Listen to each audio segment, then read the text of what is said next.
জিএমচিএইচত 19 জানুৱাৰীত সংঘটিত হোৱা ঘটনা সন্দৰ্ভত প্ৰতিক্ৰিয়া ব্যক্ত কৰিছে জিএমচিএইচ কৰ্তৃপক্ষই। ৰোগীৰ সৈতে সংঘটিত হোৱা নিৰ্যাতনৰ ঘটনাটো কেতিয়াও হোৱাটো নিবিচাৰে জিএমচিএইচ কৰ্তৃপক্ষই। ইতিমধ্যে ঘটনা সন্দৰ্ভত আইনী ব্যৱস্থা গ্ৰহণ কৰা হৈছে। আৰক্ষীৰ প্ৰাৰম্ভিক তদন্তৰ লগতে জিএমচিএইচ কৰ্তৃপক্ষই চলোৱা নিজাববীয়া অনুসন্ধানত পোহৰলৈ আহিছে যে পূৰ্বৰ পৰাই ৰোগীগৰাকীৰ সৈতে সম্পৰ্ক আছিল অভিযুক্ত যুৱকগৰাকীৰ।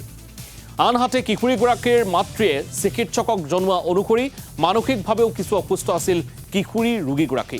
ইতিমধ্যে ঘটনা সন্দৰ্ভত ফৰেনচিকৰ দলে তদন্ত আৰম্ভ কৰিছে। প্ৰাথমিক অনুসন্ধানত এয়া ধৰ্ষণ নহয় বুলি স্পষ্ট কৰিছে বিশেষজ্ঞ চিকিৎসকৰ দলে। আৰু যাক আমি দোষী বুলি নিৰ্ধাৰণ কৰিছোঁ তেওঁলোকক পুলিচৰ হাতত গতাই দিয়া হৈছে আৰু পুলিচৰ ফালৰ পৰাও অনুসন্ধান চলি আছে। আৰু এই সমগ্ৰ বিষয়টো আচলতেনো কি হৈছিলে এই গোটেইখিনি আমাৰ CCTVত আবদ্ধ হৈ আছে। CCTVটো মই যোৱাকালি পুলিচ যিগৰাকী আছে অনুসন্ধানকাৰী পুলিচ বিষয়া মই তেওঁৰ হাতত অৰ্পণ কৰিছোঁ। এইকেইটা পুলিচে তেওঁলোকে সিদ্ধান্ত ল'ব।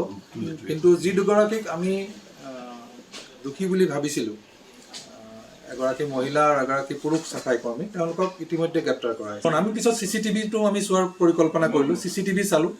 CCTVটো চাই দেখিলোঁ যে কথাটো সম্পূৰ্ণ বিপৰীত। তাই বিচনাত শুই আছে ৰাতি, মাক নাই লগত। সি আহি পেলাই বাথৰুমত সোমাইছে। তাৰপিছত কি হৈছে, এগৰাকী লগত আৰু এগৰাকী চাফাই কৰ্মী যাৰ লগত সনা পিটিকা আছে মানে ইহঁতৰ, তাই আহি পেলাই ছোৱালীজনীক এনেকৈ হাতেৰে এনেকৈ ছিগনেল দিছে। তাই লগে লগে উঠিছে, 1 ছেকেণ্ডো ৰোৱা নাই, লগে লগে উঠি যায়। উঠি চুলি তুলি ধুনীয়াকৈ কৰি একদম ফূৰ্তিত গুচি গৈছে বাথৰুমৰ ভিতৰলৈ। তাৰপিছত এই ৰখি আছে। কিনাৰৰ যিজন পেচেণ্ট তেওঁলোকেতো গম পাইছে না ছোৱালীজনীৰ কথা। তেওঁলোকে বাথৰুমত যেতিয়া গৈছে ইহঁত এই পঠাই দি আছে, নাহিবি নাহিবি। তাৰপিছত ছোৱালী 7-8 মিনিটমানৰ পিছত তাই ধুনীয়াকৈ একদম নৰ্মেল ছোৱালীৰ নিচিনাকৈ ওলাই আহি বিচনাত শুই আছে। কোনো ধৰণৰ চিঞৰ বাখৰ হোৱা নাই। কিনাৰতে মোৰ নাৰ্ছ ষ্টেচন আছে, নাৰ্ছ আছে। তাই কোনো ধৰণৰ চিঞৰ বাখৰ কৰা নাই বা তাই আপত্তিও কৰা নাই বা চিষ্টাৰগৰাকী গৈও কোৱা নাই যে মোক ই এনেকুৱা ধৰণৰ কৰিছে। তাই আহি বিচনাত শুই আছে। চিষ্টাৰকটো বাদেই কিনাৰৰ পেচেণ্টকো একো কোৱা নাই, কাৰণ আমাৰ হাতত CCTV ফুটেজ আছে। গতিকে বস্তুটো অলপমান বেলেগ ধৰণৰ যেন লাগিল।